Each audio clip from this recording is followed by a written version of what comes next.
Почитувани гледачи на подкастот на Плюс Инфо, кон крајот на ова пеколно лето, еве се враќаме со серија интервјуи. Инсистирав што побрзо да имаме интервју со чуварот на државната каса, нели, со министерката за финансии. По некоја логика тоа е најважниот министер, бидејќи парите се најважната работа кога се води политика, без пари не бива ништо. Моја гостинка денеска е министерката за финансии Гордана Димитриевска-Кочовска. Добар ден, министерки, благодарам што најдовте време во овој денеска ќе биде веројатно најпеколниот ден и после се надеваме ќе заврши летото. Добар ден, ви благодарам на поканата. Вас ви беше многу пеколно овие денови, може повеќе на другите. Задоволни сте ли од исходот на оваа дебата за ребалансот на буџетот? Како заврши целата ова приказна? Видете, сега тоа го делам на два дела. Еден е политичкиот дел, другиот она што е реалност. Во однос на реалноста, на бројките, математиките и парите, задоволна сум со оглед на тоа што наследив. Наследив многу лоша состојба и знаете како, секој од нас, министрите, може да зборува лоша состојба, но тоа може, ако не може да го квантифицира, да, ќе каже лоша е состојбата. Јас наследив состојба 47 милиони евра на девизната сметка. Буџетската сметка беше во минус 60 милиони евра, односно околу 3 милиарди и 600 и нешто милиони денари. И ако споредуваме со период кога се менувала власта во 2017, иако во принцип јас не сум тип на човек кој што би сакал да прави до тој степен споредби, но ме интересираше што сме оставиле, например за споредба тогаш било повеќе од 220 милиони евра само на девизната сметка. Сега, што е различно пак? Различно е тоа што во однос на тој период јавните предпријатија, акционерски друштва, во суштина беа во, да кажеме, многу добра финансиска состојба. Сега, 47 милиони евра имам на девизна сметка, значи во моментот кога доаѓам, а при тоа веќе имам најава дека гаранциите на јавното предпријатие за државни патишта ќе се активираат, односно обврската по основ на кредитите, кои што беа многу поголеми, сега не само на јавното предпријатие, тука се и железници, тука и ЈСП, се многу поголеми. Значи, вие сега немате доволно првни средства на девизната сметка за да може да ги сервисирате овие обврски по кредити, земени во пред неколку години, да кажам, 2019-2020, така во тој период, вие немате пари доволно за да ги вратите тие кредити кои што при тоа не се обврска на буџетот. Сега не се обврска се кога зборуваме дека се гарантирани од буџетот. Меѓутоа не се обврска бидејќи се подразбира дека тие предпријатија треба да работат, да обезбедат приходи и да можат да ги сервисираат обврските. Тоа е еден момент. И вториот момент, тој минусот 3 милиарди и 600 милиони денари беше огромен минус, зашто повторно ќе кажам, затоа што бевме некаде 24-25 јуни, тоа е веќе период во кој што трошоците обично во буџетот, бидејќи несразмерно е првин трошиме, плати, пензии, субвенции и така натаму, социјални трансфери, а даноците ги собираме после 10-15, зависи како да спеваат, нели, во однос персоналниот данок поврзан со платите, данокот на добивка, аконтациите и ДДВ-то до 25. И секој ќе видите дека и трошоците ви се направени, и приходите ви се наплатени, трошоците веќе исплатени се, извинувам. Значи, вие доаѓате до ситуација минус, вамо недоволно средства. Ова се фактички состојби. И морате да го крпите буџетот. Токму така. Ова се факти, затоа јас велам, едно е квалитативно да зборуваме чини, нечини, така натаму, но ова се состојби на сметки. Состојби на сметки кои што вие не можете да ги менувате. Тоа се пари на сметки. Не можам ниту да додавам, ниту да одземам. Ти се во рамки на буџетот, така. Тоа е реалноста. Премиерот Мицкоски се пофали деневојве, сега ме потикнавте да се сетам на тој момент дека токму ова предпријатие за државни патишта каде што директорува сега Коце Трајановски по Национално Скопје, дека стварува повисоки приходи, дека тие приходи ќе има пари сега и за градинки, училиште и така натаму. Некои го потекуваат тоа дека сте малку во колизија, дека не сте најдобро разбрани со премиерот. Сега што е со тоа и со другите јавни предпријатија? Приходуваат ли они доволно да ги сервисираат обврските или ќе бидат натовар на буџетот и натаму? Видете, парите, бидејќи промените кои што настана во јавното предпријатие за државни патишта се случија во месец јули. Во истиот тој месец требаше да се сервисираат обврските.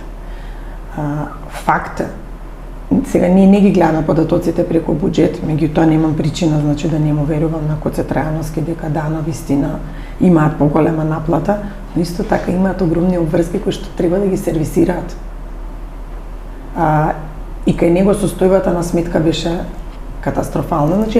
За гледачите да можат да разберат. Заклучно со 2023 година јавното предпријатие за државни патишта било во состојба еднаш во годината да ја плати обврската. Вториот пат, бидејќи 2 пати годишно се враќаат кредитите, вториот пат враќала државата.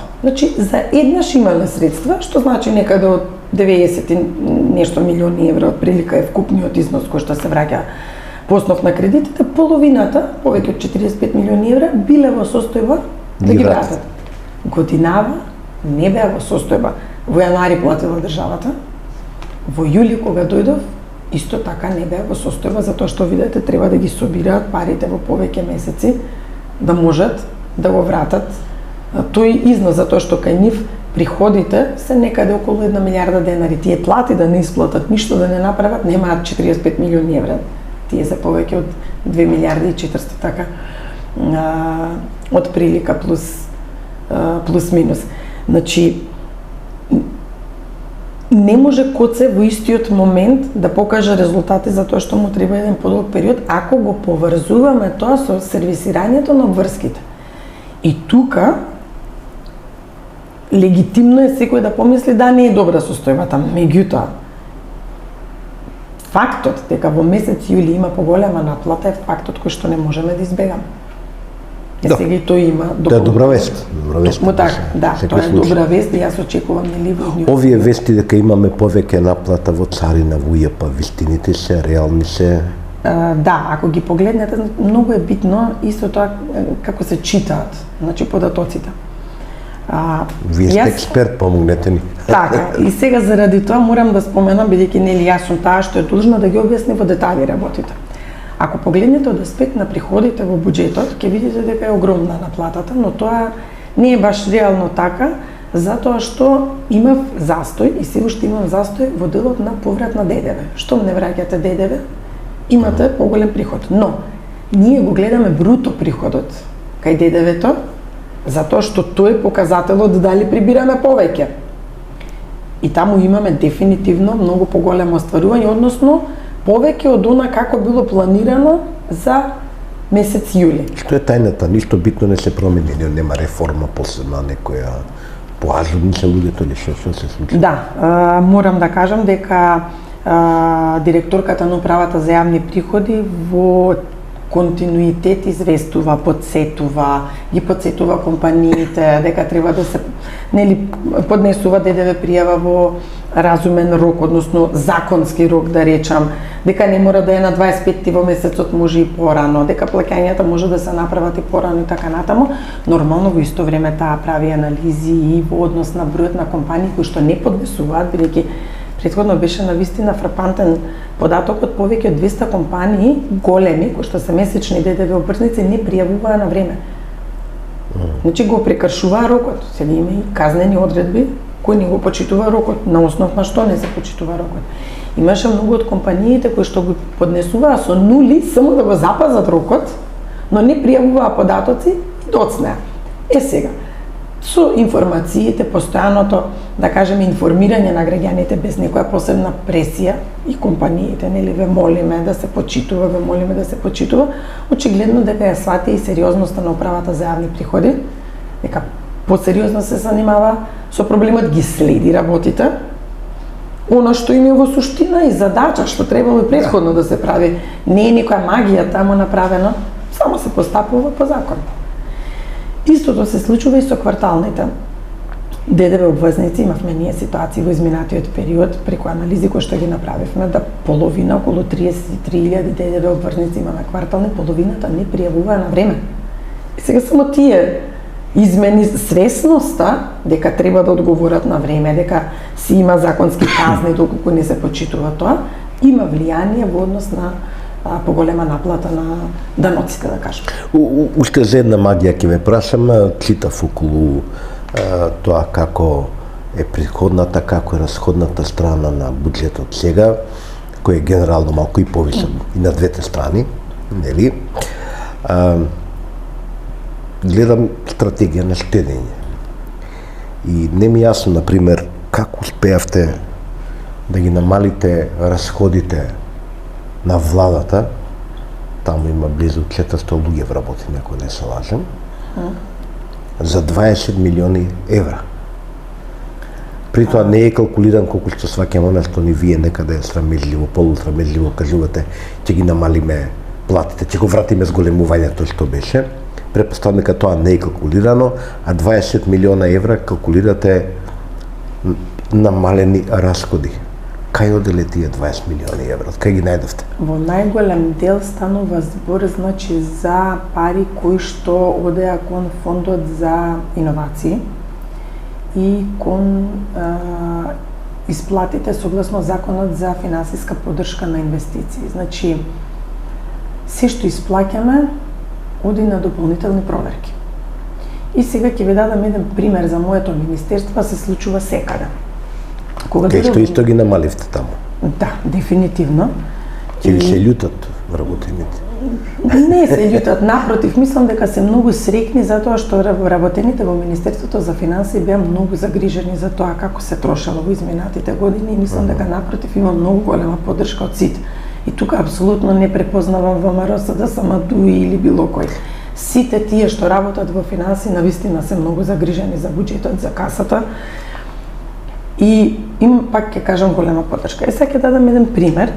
Кога дојдов во Министерството, им велам на вработените што беа во кабинетот, ве молам овластувања во однос на подпишување на плаќања. Не давам на никој. Сакам јас да ги гледам. И на почетокот почна, ама министерке нема да постигнете, гушва ќе биде, векам, вие не се грижете за тоа, јас ќе ги гледам ако треба, ќе останувам доцна навечер и затоа до 11, до 12 останувам на работа, но јас сакам да помине се преку моје раце да видам што се случувало во Министерството. И сега во Министерството за финансии, а и во неколку други министерства имаме проектни единици кои што се од Светска банка. Низ образложенијата кои што претходно ги добивав беше дека тие се проектни единици на Светска банка. И доаѓа еден ден ми велат дајте им овластување. Велам зашто да дадам овластување за некој кој што е проектна единица на некоја друга институција, банка. Зашто овластување за парите? Не да, за плаќањата и тоа. И се они ми велат ама не министерке. Во суштина, оние земаат платата и договорите се подпишани тука. Јас претходно со денови не давам согласност и кога дојде веќе притисокот голем, доаѓаат и сега мора да ми објаснат зошто го бараат овластувањето. И велат, знаете како, платите ги земаат од тука. Велам, ги земаат од тука. Па затоа јас не давам овластување, дајте ги да ги видиме платите. Прво што видов во платите, повисоки плати од министрите. Сега образложението е таму, бидејќи тие биле со персонален данок и така натаму. Но каде е болката? За да може да земе плата, Светска банка на нас ни префрла средства, кои што се кредити, кои што ние сите утре заедно треба да ги враќаме назад. Значи тие во суштина се платени од нас, не се платени од Светска банка. Трагедијата да биде поголема. Еден ден ми доаѓа и ми велат имаме фактура за плаќање за гуми. Какви гуми? Па вика проектната единица набавила гуми за возила. Чекайте, велам, како проектната единица набавила гуми за возила? Зимски летни. Ама они се вработени во Министерството за финансии.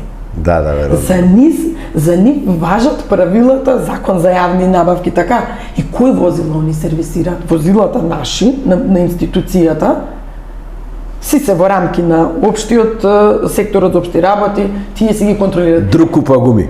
Друг купува гуми. И тоа пазете со пари кои што ќе стигнат како кредити и кои што сите ние треба да ги вратиме. Сега замислете, ако не го направев тоа, да не ги контролирам работите, ова е само еден ситен пример од тоа што се случува. И сега кога вие ќе тргнете да ги анализирате работите, навистина доаѓаме до и ќе дојдеме во иднина до многу поголеми заштети. Имаме исто друга ситуација. Не, еве во интерес повторно да не ми се налутат, бидејќи многу сум спомнувала институции, нема да кажам една институција која што имаше активности во месец јули. Стигнува платата за месец јуни, кај нас системот е подесен да алармира кога платите се повисоки од нормалното.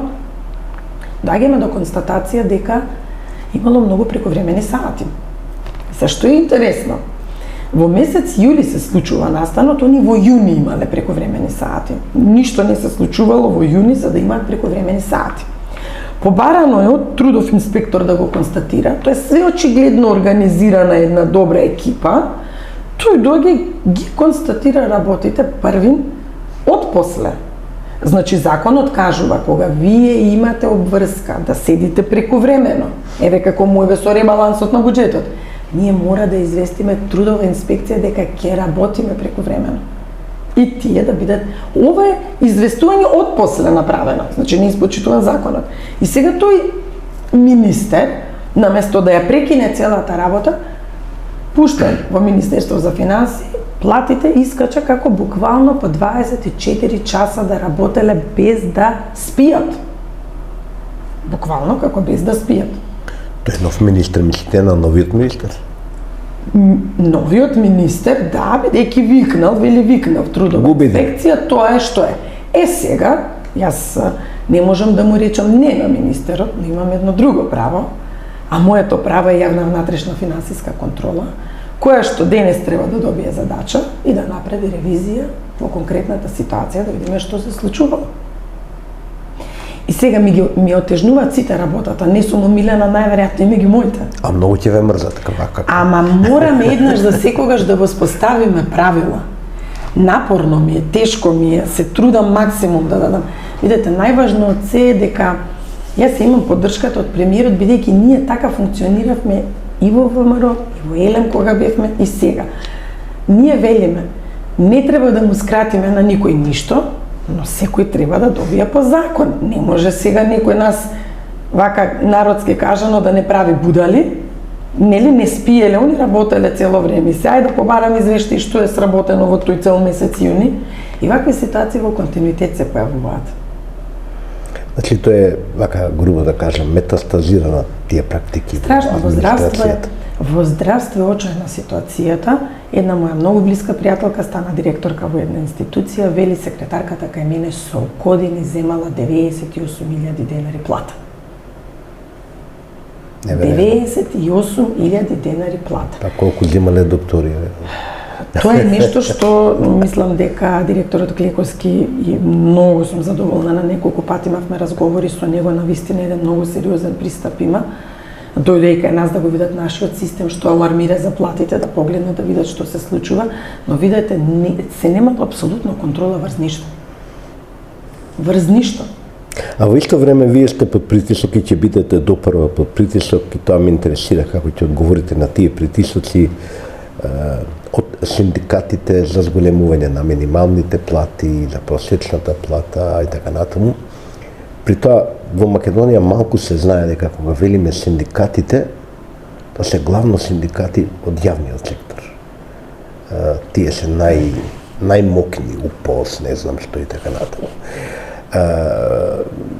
Што ќе правите кога ќе се соочите со тие притисоци? Јас ги нарекувам инфлаторни, бидејќи тие директно се ја поскапува целиот надпревар со парите. Видете, јас сум пред се човек кој што сака да биде фер кон сите. И секогаш кога зборувам, тргнувам од таа гледна точка. И ако некој се обидува да ги спинува работите кои што ги коментирам, ќе тргнем од следното. Мојот брат работи во јавно предпријатие, кој што нема 9 месеци земено плата. Земаат, па не земаат, осигурување не им тече ништо. И истиот мој брат ми вели пред 2 дена, бе на крај ќе мораш, вика, да дадеш пари за јавното предпријатие. Му велам, нема да дадам, не мора. Значи, внимавајте, мојот брат. Сега, што сакам да кажам? Сакам да кажам дека ние треба еднаш за секогаш да ги гледаме работите реално.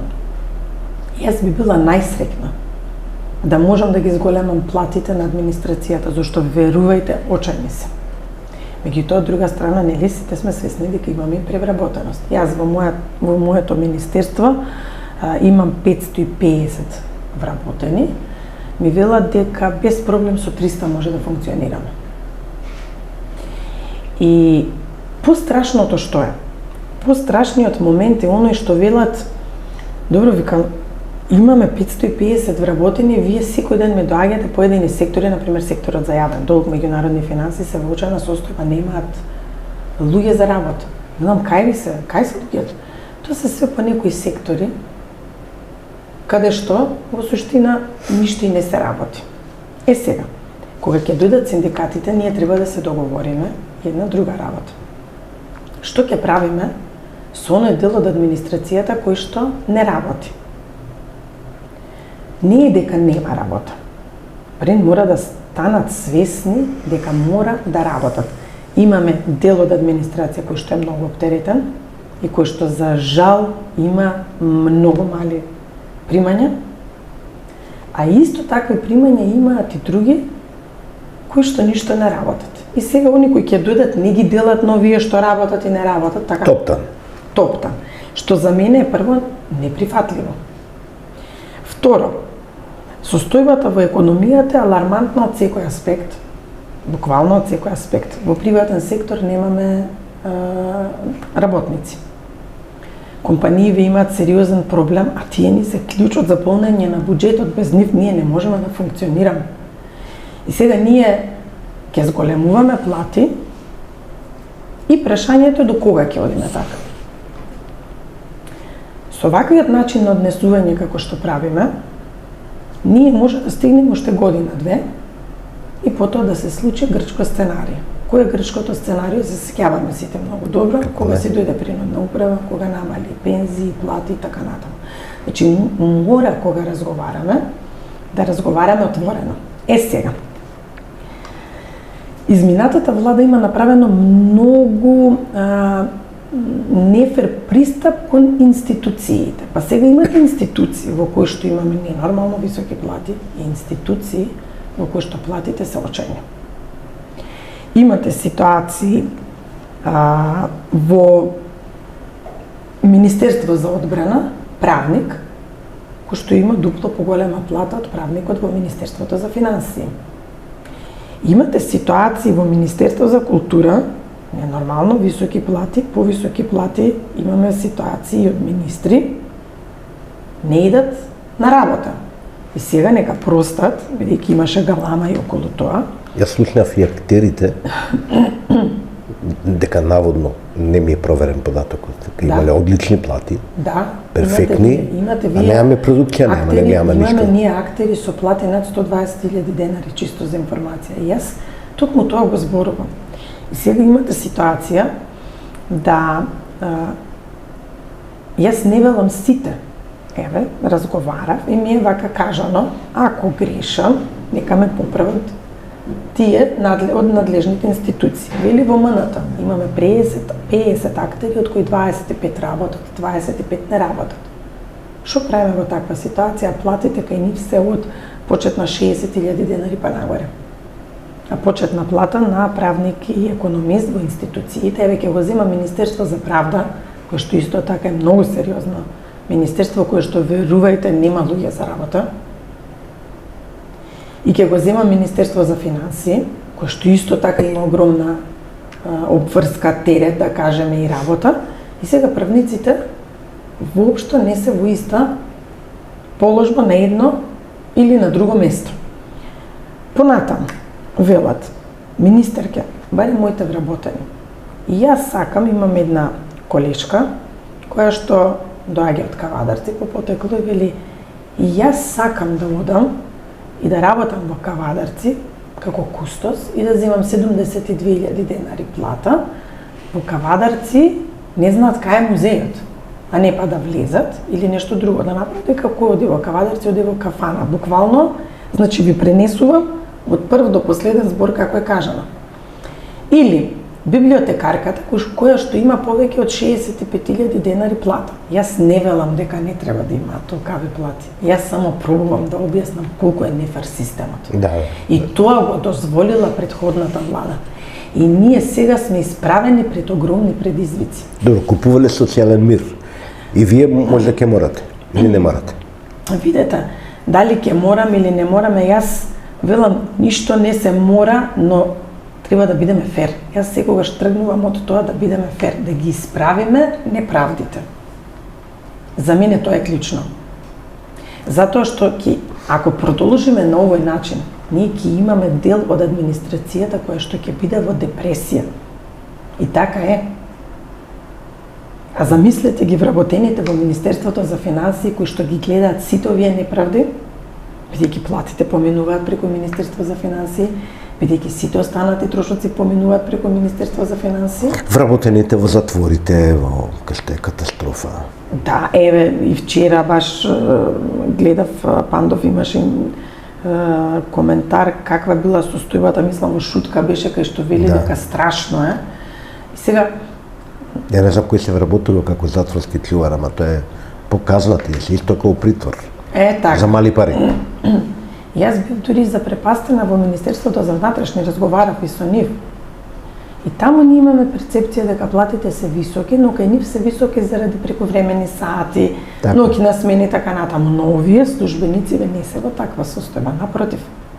Значи и тие се, и затоа ви велам, имаме таква неправда и сега нормално дека министерот на надлежно министерство ќе се љути кога ќе кажеме дека не е ова нормално што се случува, но во исто време мора да бидеме и фер. Ако имаме правник во Министерство за внатрешни работи кој што работи сериозни предмети, ја знаеме проблематиката на Министерството за внатрешни работи, и од друга страна имаме било која институција од област на култура со многу повисока плата во овој кој што е во МВР. И да заклучам, не сметам дека културата е небитна, напротив, за мене е многу важна. И тоа го знаат сите. Спортот и културата, особено за децата, се многу важни. Но кај нас системот е комплетно уништен. Што значи тоа? Еве нека кажат и представи кога се организираат по театрите колку посетеност има. И колку представи има, се вложува многу пари во минатото, ама заборавивме дека треба децата да ги едуцираме да сакаат да одат во театар. И тоа е сериозен проблем, пропуст, и нас не треба сега да ја смениме програмата во образование, бидејќи видите родителите се премногу сати на работа, дел од родителите не ни посетувале театри, ние мора да ги научиме децата да сакаат да одат во опера, балет, да сакаат да одат во театар, за да ја воспоставиме таа култура. Воспротивно, зошто јас да градам дополнителен театар? Еве, дајте ми една причина, јас како министер за финансии, да се согласам, да дадам согласност за да се гради нов театар, ако не создаваме публика. Нешто е криво поставено во општеството. Јас сум поборник за тоа. Можат да се лутат сите колку сакаат, но ова се факти. Ова не е нешто што го зборуваме на памет. Уште две прашања поврзани со буџетот, па после сакал да одиме на други теми што ми се мене поинтересни искрено. Рековте некаде дека сте поборник на овој модел на линеарно зголемување на пензиите, сега што е актуелен. Јас сакам само да ве прашам, ја разбирам интенцијата да се направи некаква и тука може би некаква праведност и некаков однос, ајде да речеме, да се подигне барем нивото на најниските пензии кои се непристојни, да го разбирам тоа, но тешко ќе го разберам ако тоа стане модел постојан. Па ве прашам најдиректно, вака стално ќе се качуваат линеарно пензиите или само оваа година?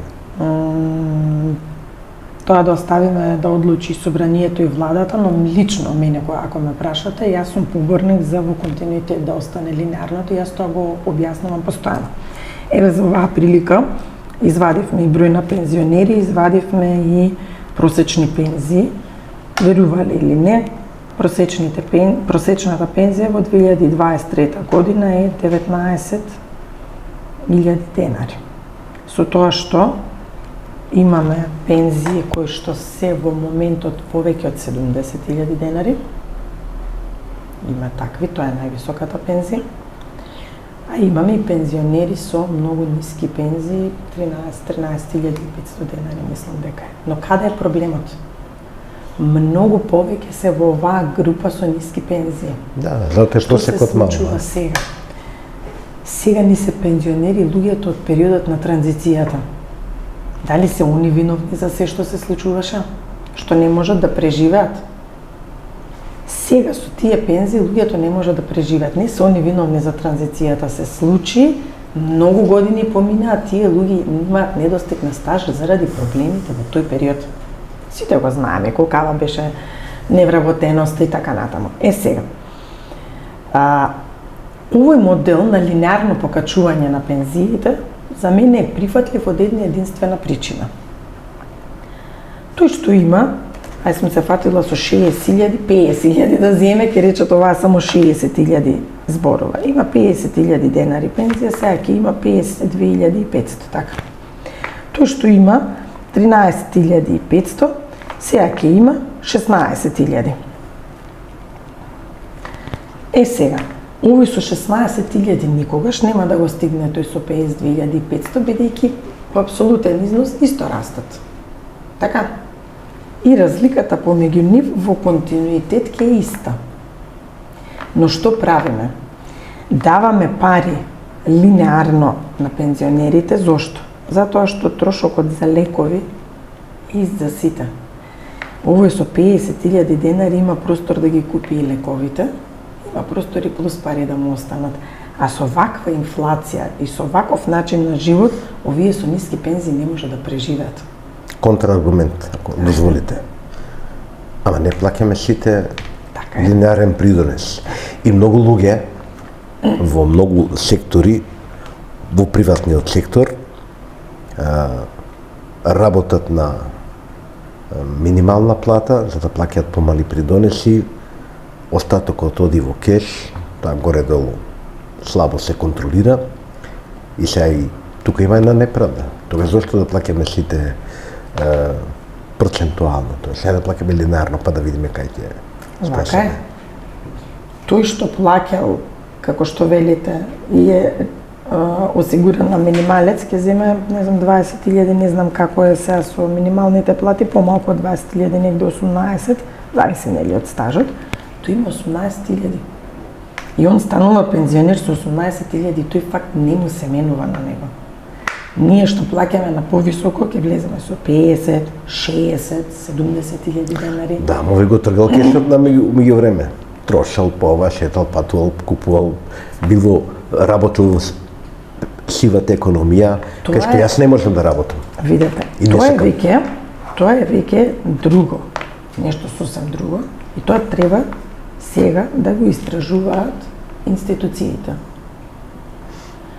Ако некој е осигуран на минималец, а во исто време купува јахти, купува скапи возила и така натаму, се поставува прашањето како може да е осигуран на минималец. Но па имате бизнисмени, лекари и така натаму, сигурно нема минимална плата. Може ги најдете. Тоа е. Не верувам дека живеат од тие пари. Тоа е токму така работа на управата за јавни приходи да ги констатира овие ситуации и да превземе мерки по однос на истото. И тука воопшто да немаме дилема. Тоа е веќе злоупотреба на системот. Јас зборувам тука дека тој што си плаќал повеќе придонеси, ќе се влезе стартно со повисока пензија. Овој затоа што не плаќал влегува со ниска. Имат меѓу себе разлика. Никогаш и сега линеарното зголемување, разликата почетна што ја оствариле кога плаќале пензија, придонеси, кај нив останува секогаш. Што се менува? Се менува само тоа дека овие со најниски пензии ќе може да порастат трошоците за живот, како им А кога им ја зголемуваат цената на струјата, што мислеа? Како ќе платат овие со најниски пензии? Треба да ги оставиме да умрат? Да. Пензионерите веќе тежат на системот исто. Затоа влезната точка е клучна. После тоа, државата треба подеднакво да се грижи за сите. Значи, ние овие покачувања што ги даваме, што подразбираат? Дека треба, ако им се покачиле лекарствата, што прават пензионерите? Тоа е. Лекови им треба, храна, сметки, комунали, генерално зборamo ние сега со пониски примања, тие што се со повисоки пензии, секако имаат простори за други работи. Јас ги гледам и фокус ми се тие што се најголем број. Во исто време, никој не зборува колку поскапеа лековите, тоа никој не го кажува, а пензионерите треба да отидат и да се купат лекарства, така. Знаете дека сега во ова време, поготово во Скопје, најголем дел од младите си, ако во минатото беше живееме во заедница, сега поголем дел од нив се иселуваат, остануваат возрастните сами. Порасна цена на парно, цена на струја, цена на храна, на лекови. Како тие луѓе да излезат на крај? Затоа ви велам, исто ни тежат. Кога ќе станат пензионери, нивната разлика во плаќањата е до моментот на пензионирање, од тој момент веќе за нас е исто. Ние мора да им обезбедиме основни услови за живот на сите подеднакво.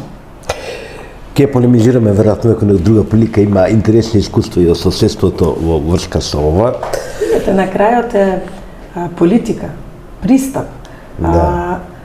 Јас не велам дека може би другиот пристап не е добар, најверојатно кога утре ќе бидам пензионер, ќе бидам во таа група со повисока пензија и по логика на нештата може би овој принцип би ми сметал, но процентуалното зголемување е најлошо. Го прави јазот помеѓу најниската и највисоката пензија да се зголемува уште повеќе. Тоа е комплетно неприфатлив пристап. Добро, ќе видиме каква политика ќе утврди владата, не зависи се од... Ова е моје лично, сега се зборува нешто што е моје лично мислење. И само уште едно прашање, капиталните инвестиции, тоа е оној дел од буџетот кој мислам јас дека сепак е најзначаен.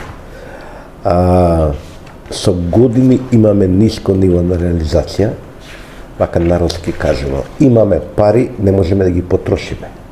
Не знаеме потрошиме или не знаеме што е проблемот. За година вие ветувате повисоко ниво на реализација и еден пресврт во односот кон Бехтел и Енка, односно колку ќе сработат, толку ќе добијат пари, нема однапред пари. Да, тоа ни е... Да не ви се налутат, договорено вие со американците или? Не, значи не може да не се налутат, ние разговаравме во однос на договорот и тука нема ништо спорно. Нашите проблеми не се поврзани со Бехтел и со Енка. Проблемите кои што ги имавме во начинот како е склучен договорот и одредени надоместоци кои што ги примале поединци, за кои што и Државниот завод за ревизија има своји констатации. Значи, тоа не е нешто, и Државниот завод за ревизија излезе со своји констатации по однос на тоа прашање. Сега, кога зборуваме за капитални инвестиции, многу е важно што во суштина плаќаме. И сега ќе ви кажам зашто тоа го зборувам. Трансфери кон јавни предпријатија, овие заговариве, се исплаќаат во најголем дел од таму. А тие понатаму ги трошат за плати. И она што се случуваше во последните години... Тоа се капитални инвестиции. Така се евидентирани како трансфери. И тука е проблемот. Се промашени инвестиции во старт. Така. Значи се согласуваме. И јас за тоа велам. Многу е битно. И ако предвидиме ние следната година 30 милиарди, пример зборувам, а годинава сме имале 44. Тоа не значи дека нема да биде со подобар квалитет и со поголем напредок, како пример го давам. Затоа што внатре структурата на капиталните инвестиции е комплетно нарушена. Во минатото најмногу инвестиции имало во градежи и опрема. Денес најмногу има во трансфери кои што завршуваат за плати за трошоци во јавни предпријатија, се врти тука. Тука е проблемот што ние низ годиниве буквално тонеме. Се што можеше да се уништи, се уништи. Јавни предпријатија, акционерски друштва, земете го ЕСМ. Значи, друштво кое што и никој не најде начин како да направи некоја подлабока анализа, да побара информации, така нема што се случува во ЕСМ. За електрани зборуваме на Северна Македонија. За ЕСМ. Да. Тоа е електрани, точно. Мислам, електрани, нели сега ЕСМ го прекрсти. Например, никој тоа не го прашува што се случува таму. И само префрла пари под приказната дека тоа се субвенции заради тоа што ќе требало реално да поскапи цената, ама не поскапува за да има социјален мир. И сега јас ги поставам прашањето добратно. Која е причината поради која доаѓа до поскапување на цената? За да имаме субвенционирање. Производната цена. Во структурата на производната цена, каде е проблемот? Тука треба да одговорат. А не да ми пишуваат во сметките субвенции државата дека ни дава, за сметките за струја на кого му дава субвенции. Па тој елем е мој, исто толку колку што е ваш, колку што е на сите граѓани, тој е државен. Значи, капиталните инвестиции, сака да кажете, не се уствари инвестиции за купување социјален мир сега главно во моментот. Во изминатите години, да. Значи, почнувајќи негде од 2018 и тоа се поголем замав од година по И година. што ќе правите вие сега како ќе го превртиме тоа? Треба се гради, треба да вистински инвестиции. Да, вчера имав разговор јас со премиерот на темата околу буџетот за 2025 година и ние јасно и гласно кажавме кои се нашите приоритети. Нашите приоритети се проектите на општините, нашите приоритети се во делот на Бехтел Јенка и да се завршат, морам и тоа да го споменам, сите проекти кои што се некаде заглавени. И ова морам исто така да го споменам. И сега на влада има поедини министри кои што бараат дополнително кредити за нови проекти. Давам негативно мислење како министер за финансии и го образлагам со следното. И мислам дека и граѓаните тука нема ни да ми замерат. Колегите може да се лутат, но фактичката состојба е оваа. Секој од институциите буквално кубури со кадар. Нема доволно кадар. Компетентен да може да следи одреден проект. И сега вие ако имате подпишано веќе постоечки договори за кои што плаќаме пенали 27 милиони евра до сега имаме платено за последните 3-4 години заради тоа што не ги влечеме парите. А зашо не ги влечеме? Затоа што не знаеме да реализираме проекти. Која е потребата од ново склучување на нови договори, кои што во суштина пак ќе останат неискористени, бидејќи исти се луѓето. Ние двајцата сме во една институција и сите проекти се кај нас. Како да постигнеме ние 5 проекти во исто време да ги водиме? Сите се заглавени. И јас сега треба да дадам согласност за ново задолжување. Зошто? Зошто уште еден кредит кој што нема да мрдне од мртва точка? Дајте, им кажав, да ги завршиме постоечките проекти. Дајте тоа што е подпишано, а има многу, и онаа разлика во јавниот долг што ја зборуваат, нели, што одиме до 66-67%, е резултат токму на овие проекти. Ако се реализираат, ќе стигнеме до таму, бидејќи тие не влегуваат преку буџет. Тие се со гаранција државна. Се даваме гаранција државна, со истите луѓе имаме работа, проектите се заглавени, воопшто не се движат. Ова вака не може да оди до недоглед. Овие 500 милиони евра од унгарците, Така. политички спорните, путиновските и како сакате да речете ги. Во суштина, сите заеме, со супер камата, добар грес период и така. Ке завршат работа за оваа година барем? Да, секако дека ќе завршат работа, но морам да спомнам дека станува збор за кредити кои што буквално беа планирани во иницијалниот, во основниот буџет. Значи, кога ќе Ние ќе сме ги праша, зеле тие пари, ќе сме се задолжиле некако. стојат планирани од страна на претходната влада. Која е разликата? Бидејќи ме прашуваат сите какво е влијанието на јавниот долг. Истото што ќе беше и они да беа на власт, истото. Да е испланирано. Така, која е разликата? Во два моменти. Првиот, кај еврообврзница не ни ги даваат сите пари, значи ако бараме 500 милиони ќе ни ги дадат со дисконт, затоа што повеќе од 3 милиони евра не чини услугата која што ја прават банките при обработка на податоци и така натаму. Значи нема да ги добиеме сите пари во моментот. И вториот момент е каматната стапка. Значи колку е кај еврообврзница? 6%. Во моментот и ќе биде сигурно со над 6%. Ова е 3, Ова е 3,25. Токму така, значи дупло.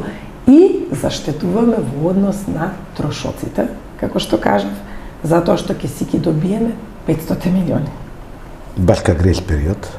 Грейс период од 3 години, 15 години. Зашто не даваат унгарците вака? Многу не сакаат ли ше работата? Видете, и тоа е уште една работа на која што не можам да разберам. Навистина, не сваќам од каде е потребата за такви коментари. Прво, ние земаме средства од Унгарија.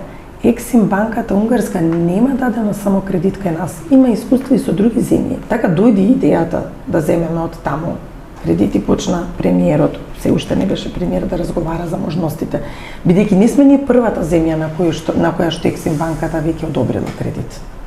Има и пред нас. Сега, и во однос на коментарите од кај ќе ги земеле, како ќе ги земеле, што ќе правеле. Тоа е нивни избор. Од каде ќе ги обезбеди Унгарија парите, за мене е ирелевантно. Јас добивам камата од 3,25 пониска, отколку 6% или над 6%, и во моментот пониска од каматите кои што ги добивам на кредитите кои што ги финансираат ЕБРД, ЕИБ и така натаму. Значи 3,25 е пониско од нивното. А ако ме прашате сега доколку е вистина, ова веќе го кажувам како Гордана и чисто како некое логично размислување за кое што јас немам информација. Читам од она што е, уште не сум отидена во Будипешта, комуницираат моите служби со луѓето од Ексим банка, значи јас сум само во ЦЦ, јас следам целата комуникација. Но ако е вистина, се пак велам ако е вистина, бидејќи насловите се такви, дека Унгарија ќе земе од Кина кредити со 1% камата, предпоставувам дека нивниот интерес може да е заработка од Ја тоа сакам да кажам таа предпоставка. Луѓе кои ќе ве прекинам, се извинувам, луѓе кои малку се разбираат повеќе од мене во пари и во работа со пари, велат вака. Има на светскиот пазар на пари, на капитал, пари колку сакаш. И работата на парите е да работат. Нели, да се вложуваат. Многу добро кажано. Баш убаво го кажувате се тоа. Така што веројатно претпоставка е, бидејќи не гледаме кој знае каква стратешка линија на, не знам, влијание и така натаму, веројатно просто е, ние сме вака, бараме пари, ти имаат пари. Идеален спој, перфект метр. Кој е интересот? 3,25 камата ќе добиваат од нас. Тоа е. Добро. Така? Си добиваат дополнителен приход на парите кои што ни ги даваат. Тоа е нивниот интерес. Понатаму од кој ги земат, видите, Унгарија е голема земја, пристапи има многу до светски пазари. Ние како мала земја, како земја и со рейтинг таков како што го имаме можност да земеме над 6% камата или да се свртиме кон овие во моментот ЕБРД и ЕИБ кои што се пак повисоки, така?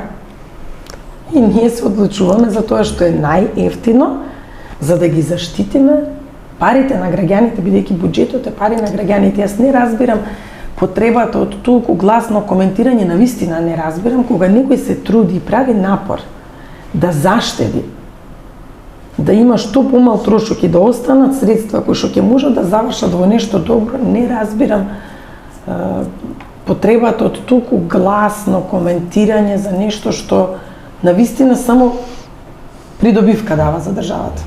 Се согласувам и дам кредит за тоа. И тоа ми е шлагворд за прашањето што јас не разбирам, а и некои луѓе за кои веруваме ќе имаат добри познавања на економијата, на финансиите. Во Македонија е земја која има огромни резерви, потенцијали на мртов капитал. Значи, македонците се во принцип луѓе што штедат пари, со тоа што нашите банки, нели, во принцип се такви банки за штедење пари, не се инвестицијски банки, нели, од тој тип. И сега, видите ги бројките, депозитите на крај на 2023 година во банките се 5,7 милиарди евра, еден податок, еден буџет. При што она што го зајмиле луѓето од банките, пола од тоа, отприлика 3 милиарди. Малку зборувам непрецизно, ама горе-долу тука се бројките. Значи, факт е дека депозитната база расте. Да, расте како и да земете, расте. Што значи дека луѓето во Македонија некаде имаат пари, доваѓаат од странство, од не знам каде, пари и така натаму, или просто се такви сме, штедливи сме луѓе, па тргаме на страна. Нели, како вика жив ѓавол, на крај ќе пати овој што има пензија од 15.000, на крај ќе издвои 50 евра на страна. Нели, ти ги стави банка. И ги стави банка. Банките се привлечни камати, нудат добри сега по последно време за денари посебно. Ама тоа во суштина ја го разбирам како мртов капитал. Како и капиталот во затварање во тули, во цигли, нели?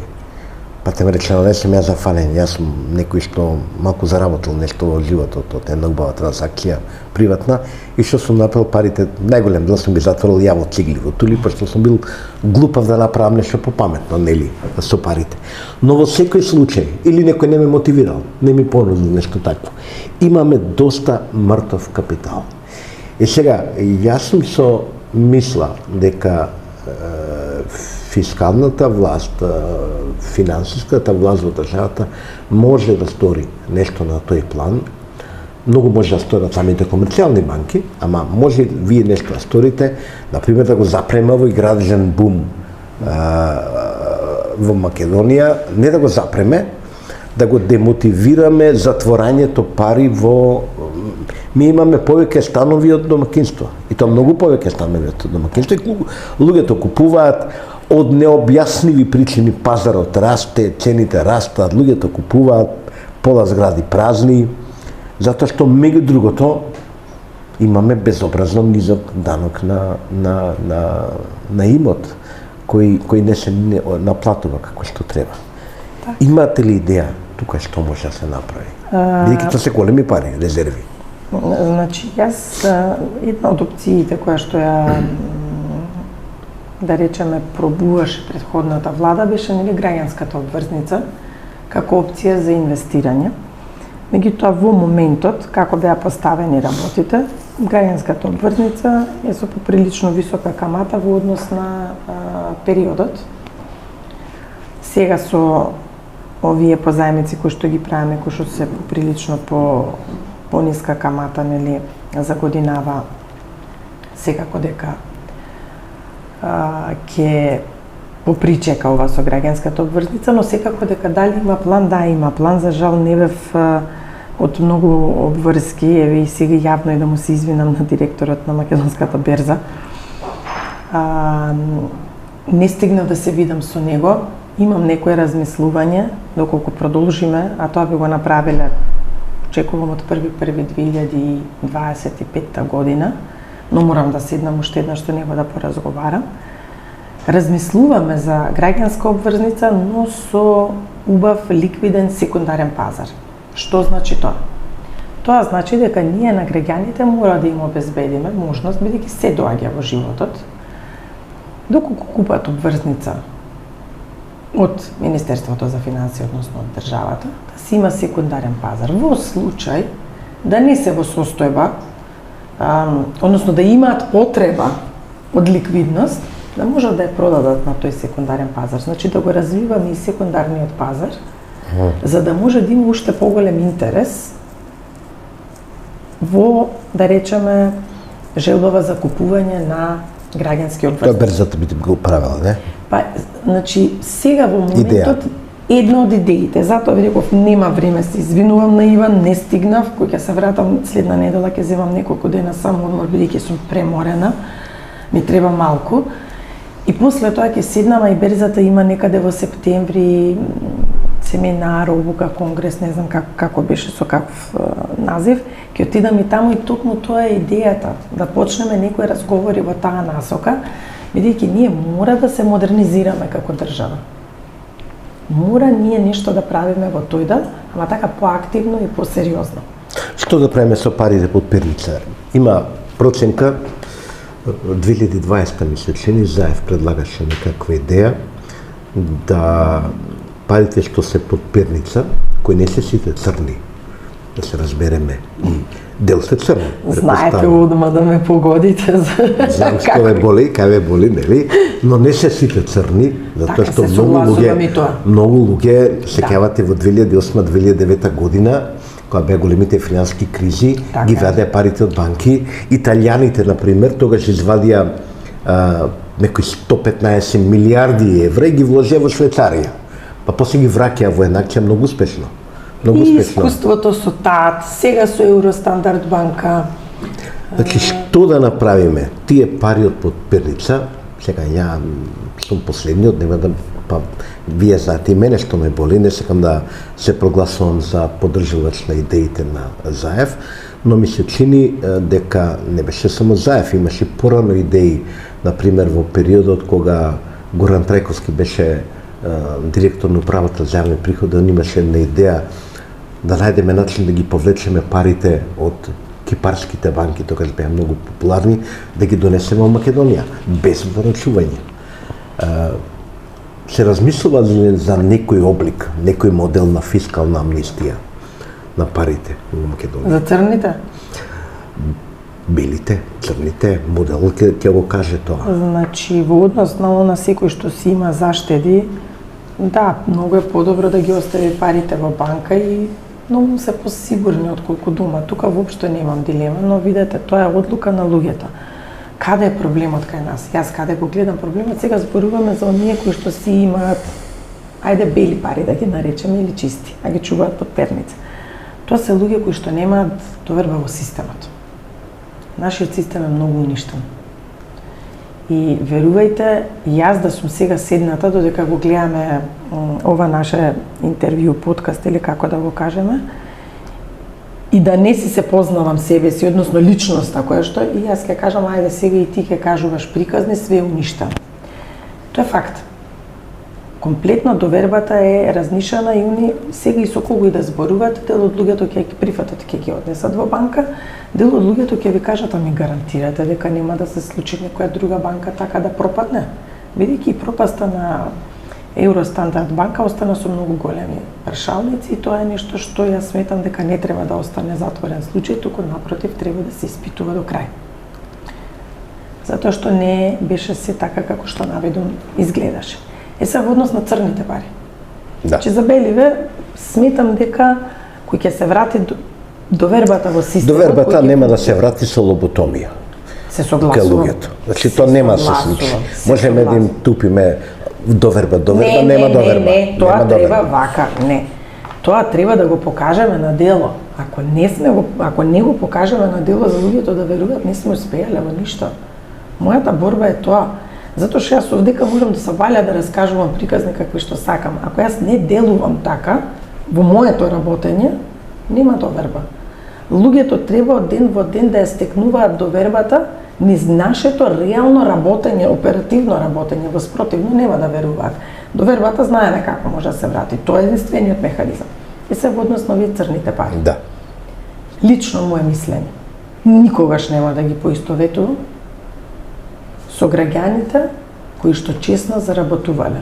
Дајте ми една причина поради која јас треба да ги ставам сите во еден заеднички кош. Јас сум била директор во Елем и не сум земала едно лижавче.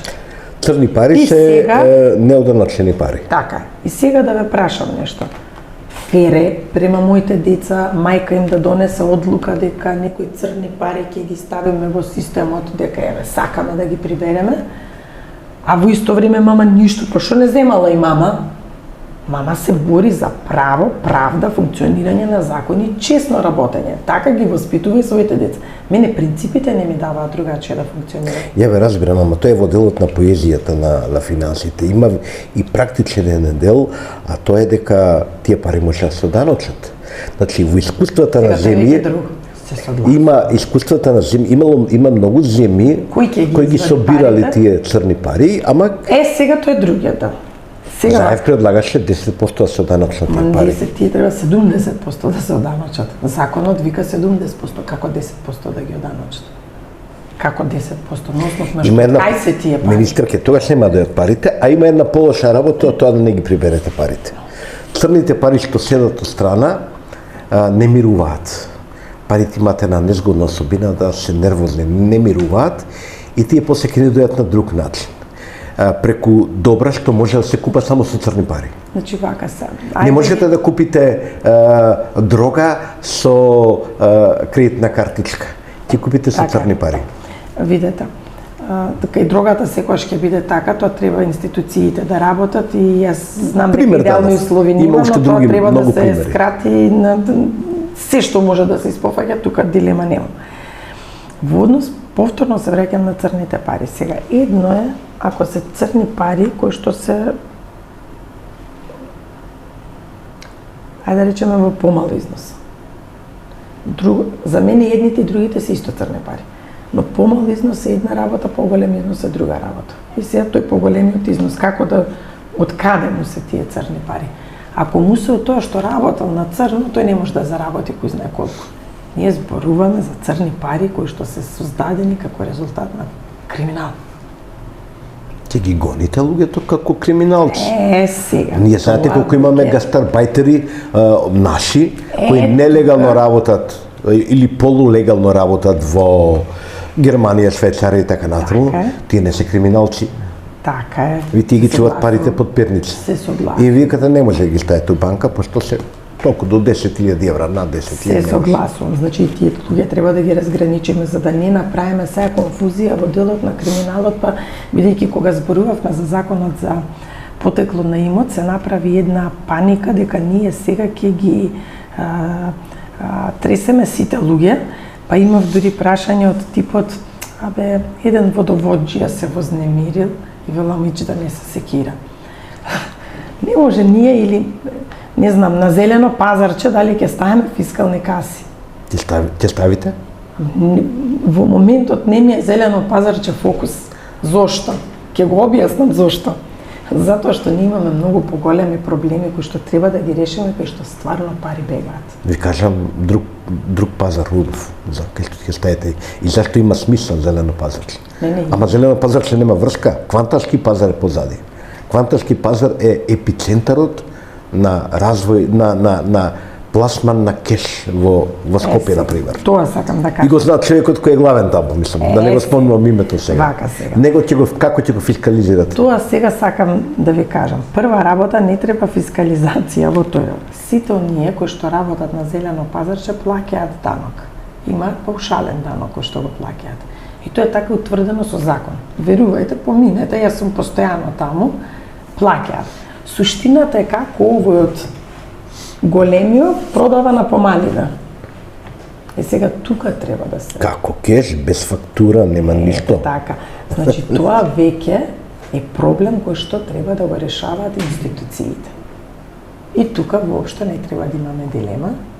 Затоа јас велам, размена на податоци, вмрежување на институции е клучно. Информација од вчера од директорката на управата за јавни приходи. Вела Мелена, докај се со повратот на ДДВ, поприлично немаш ништо ново вметнато, иако ја држам се уште затоа што наоѓам компании кои што на вистина треба контроли да отидат, она го пуштила до мене, ете поминало и она е во гужви, јас сум го стопирала. Но има многу што дополнително чекаат. Ми вели, министерке, ми е страв да ви кажам, што е Елена проблемот? Податоците ги побаравме од Боби од царина, она што поминувало преку царина и она што е евидентирано во ДДВ пријавите нема врска едно со друго. Или не е пријавувано, или се фиктивни и сега службите работат. Ние имаме покрупни проблеми кои што мора да ги решиме. Тоа е во тоа. Сега, понатаму. Министерството за земјоделие не може да нема информации прво во однос на производителите во земјава. Има начин како да се регулираат работите, но и секој пат го зборувам тоа. Ако сакаме да имаме посериозна борба со сива економија, тоа е само преку вкрстени механизми, односно вкрстени контроли, кои што ќе дадат резултат. Другачие е невозможно. Еве еден од механизмите за кои ние ќе правиме поширока анализа и ќе искористиме дел од ова интервју, како и за претходното прашање, а тоа е можноста Македонија да напредува во поглед на употребата на платежни картички, односно укинување на кешот. Има неколку држави во светот каде што кешот е буквално укинат, не постои, немате начин да платите, освен за некакви ситници. А исто така има многу европски држави, западноевропски држави, членки на ЕУ, каде што кешот царува. И тоа е, во принцип, овој нашиот кеш, што го чуваме ние, бидејќи ако одите во Грција, ако одите во Албанија, ако одите во Бугарија, Бога ми ви треба кеш за многу работи, поевтино ќе си поминете. Знаеме зашто. Но, 20 до 40% од македонската економија е во доменот на сивата економија, според проценки на Finance Think, како не се лажам. Тоа е огромен процент. Кога ќе стасеме ние, кога ќе се доближиме до моделот да што повеќе работат нашите кредитни картички, а што помалку кешот? Ќе работиме и на тоа. Јас сум исто така поборник да може да користиме картички на секаде. Секогаш другата страна има една, да кажеме, отпорност кон ова или се спротивставува, затоа што велат провизиите им се големи, тоа е на некој начин оправдувањето, па затоа не користат картички и така натаму, но полека системот ќе се движи во таа насока. И повторно ќе го спомнам моментот со вкрстените контроли. Ќе го објаснам на следниот начин.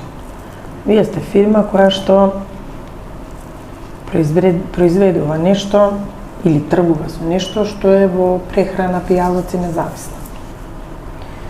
Ако преку царина сте поминале, бидејќи најчесто е увоз, а ако е од производство во земја, имате нормативи. Од тоа и тоа, колку количински може да се произведе нештото, или во литража, или било како. Ќе ги побарате фактурите, ќе направите вкрстена контрола, ќе влезете и ќе направите каде што ќе кажете во последните 3 месеци, 5 месеци, независно. Сега го кажувам како пример. Само за да докажеме дека може да има контроли. И вие продавате така. Носите на едно, на друго, на трето место. Овие другите таму све на црно работат. Ни фирма немаат евидентирано. Кој направи контрола да види во вкрстените контроли дали продаваат на физички лица, дали продаваат на правни лица, дали тие правни лица функционираат, како им е состојбата на залихите и така натаму. Сакам да кажам дека, пример, шпагети. Не може да не знае газдата колку увезо шпагети во држава. Сега дај по фактури да видиме кај ги продаде. Па понатаму, видете, фактурата ќе ги реши овие проблеми. Но јас велам дека, ако се сака, се може. Втор момент, Управа за јавни приходи треба само со 3 вакви предмети да се занимава и ќе видите како ќе се смени однесувањето на сите. 3 случаи да отвори со вкрстени контроли, ќе видите колку посериозно ќе се пристапи на проблемот. Може така се случи, но јас сум скептичен. Ја имам едно чувство дека многу полесно и многу побрзо работите ќе се решаваат во општеството со дигитализација на услугите, со... Не разбирам, например... Фактура, да, ама ова, например, што го спомнавте со кешот, знаете кај прави проблем? Кај прави проблем? Затоа што имаме многу луѓе што доаѓаат од диаспора со кеш. Добро. И тие секогаш ќе функционираат со кеш. Кои ќе дојдат тука? Не мора да значи, тие доваѓаат тука, тие што доваѓаат со кредитни картички од нивните земји. Тие пари што ги ставаат тука, им ги даваат на своите роднини, пријатели кои имаат кредитни картички. Знаете што ми идејата? Знаеме двајцата дека на платата, например, на данокот на имот го спомнав е очајна. Така е. Не знам таму, чув некоја бројка 25, 28, 30, можда и понекаде. Катастрофа, дури јас себе имав за потребите на ребалансот. Што да ви кажам, катастрофа, ни 25%, ни 20% не. Видите, јас купувам стан. Така. Викендичка, не знам, апартман, било што. Во еден момент сигурно влегувам во комуникација со државата, правна комуникација со државата, а тој е моментот кој јас сакам да добијам имотен лист. Инаку ако немам имотен лист, као да не сум газда, така? Така е. Државата не може да ми каже услов за да добиете имотен лист е да оставите трансакцијска сметка и државата, а контативно ќе си го симиња данок од имотот без да ме праша, како што кога ставаме траен налог во за плаќање струја, ми се минја пари и завршена приказна. Зашто тоа? Тоа ќе имаме 100% наплата. Може ќе се погунам, ќе биде тоа контативно, пега и многу е малку и така натаму. Сега во ваше и мое детово, нели, се бунеле луѓето, бидејќи имало согласување на данокот на имот, па многу интересна изјава прочитав на една жена, вика, абе зашто ми го зголемиле имотот од 100%, не знам, сега треба 6.000 да плаќам во тој стан, а ја не ни живеам во тој стан. Па затоа, ќе не живееш во тој стан. Зашто не може тие пари да се собираат автоматски? Во многу земји тоа е нормална пракса. Луѓето не мора да... Вие им давате решение, па сега мисли дали да плати, нема да плати, па вие контрола, па после ќе се судиме. Тоа е... Видете, јас заради тоа и кога зборуваме за децентрализација, многу сум од една страна среќна ние да имаме децентрализација како што замислуваме и посакуваме, но фактите зборуваат нешто сосем друго. Сега данокот на имот е изворен приход на општините. И тука само од аспект на закон може да се смени, да се напише ваков или таков закон, но надлежност е кај општините. Што значи тоа? Еве се, сакам само да доловиме една ситуација и бидејќи по азбучен ред ми се наредени, Жала Марачиново е прва, ама најверојатно кај голем дел од другите општини ќе се констатира истото. Во планот за 2024 година они велат дека 8 милиони денари ќе наплатат данок на имот, а они од тие 8 милиони наплатиле само 1.900.000. И тоа е точно 20%, помалку од 20%. Значи 1.900.000. Се извинувам. Нивните плати вкупни се скоро 9 милиони денари. Што значи тоа? Ако не се трансферите од другите нивоа на власт, тие не можат ни плата да земат. А каде е ситуацијата со обврските што треба проекти да реализираат и така натаму? Ако не почнат да работат и да го како го процениле дека 8 милиони треба да наплатат? Предпоставувам дека е на база на издадени решенија, така? Значи не наплаќаат. Штом не наплаќаат, јас сега, и не знам, ќе се обидам да направам промени во законот, предпоставувам дека ќе се договориме и дека и пратениците ќе се согласат и така натаму, затоа што ова е неиздржливо решение. И сега некој кој ќе ми рече, ама зошто сега се замешавте за општините во делот на развојот, во делот на децентрализацијата, како да не се замешаме? Создаваат долгови, кои што чинат пари, после општините се заглавуваат, граѓаните се несреќни. Кој ќе ми дојде мене некој тето, гости, Велес, Скопје, небитно. Јас сум сега централна власт, така? Зарем не ми е мене обврска да се грижам и за тие граѓани? Зарем не ми е на мене обврска и тие да имаат подобри услови за живот? И ако ги оставам овие да прават што сакаат, ќе имаме никаква наплата, ќе чекаме цело време трансфери од буџет, затоа што не се контролират и они ќе живеат како цареви, ќе имаме ситуации, ќе купуваат бесни возила или скапи возила или не знам што, бидејќи нели е битно какво ќе било возилото, тоа што ја едам пешки наваму натаму, а министер сум шо? Ми падна круната, може ја носев круната, па ми падна, мислам, мора да бидеме реални. И сега се согласувам со вас дека треба да се размислува во таа насока, но имам една друга ситуација. Кога одев на терен, дискутирав баш во некои од помаливе општини во однос на тоа дали сите куќи се запишани и добиваат решение за данок на имот. Дел од нив не се легализирани, никој не ги руши, ништо не се прави. Ми велат, министерки, единствен начин да ги внесеме сите во системот е Евано да ни помогне, бидејќи нема куќа во која што нема струја. Така? Не ги даваат податоците.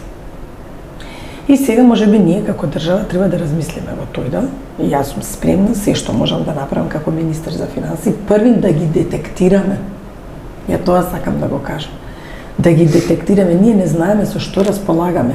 И повторно ќе биде како и во другиот дел со сивата економија кај бизнес секторот. До кога ќе плаќаме ние? За сметка на други што не плаќаат. При тоа, тука, не споменувам националност. Не, има и во наше населени места истото што се случува, за да не бидам разбрана исто погрешно. Меѓутоа јас велам до кога ние со се уредно ќе плаќаме за сметка на тие што немаат пријавено. Пазете, имало, вака ми велат, во 90-тите има куќи изградени што не се легализирани. Колку имаше до сега закони за легализација за 1 евро и така натаму? Не постапуваат. Тука треба да се измени можеби законот. Можеби треба нешто да се направи, затоа што се додека не ги впишеме и да им даеме решенија да платат, имаме проблема. Тие не се заинтересирани да легализираат, во меѓувреме никој не ги руши. Знаете како е, градоначалникот ја има таа обврска. Кој градоначалник се... Јас, освен себе си, да речам, не познавам некој друг човек што сака да се расправа со другите во насока на тоа, вака го читам законот и не попуштам. Сите други, ама чека, ама вака, ама така. Затоа велам, првен законско решение и впишување на овие, кои ќе видиме со што располагаме и како, можеме да пристапиме и кон промена на даночните стапки. Но не може и понатаму да ги товариме истите луѓе.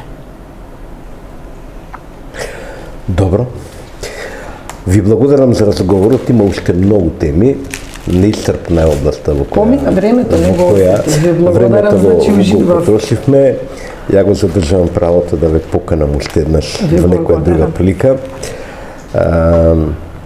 Од страна на Плусифо има ова власт, генерално и фискалната власт, особено поддршка секогаш кога ќе оди во насока на прибиње што повеќе даноци, секој да си ги плати сметките, за да се подобри општествениот стандард.